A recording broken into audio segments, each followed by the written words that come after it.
le projet de développement agropastoral à Yamba dans le ranch de Massangi.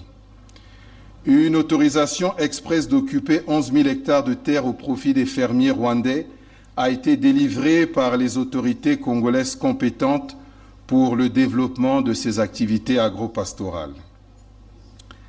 À Yamba, les premiers tests de rentabilité de la culture de maïs ont été réalisés avec succès et ce projet va se poursuivre à une plus grande échelle.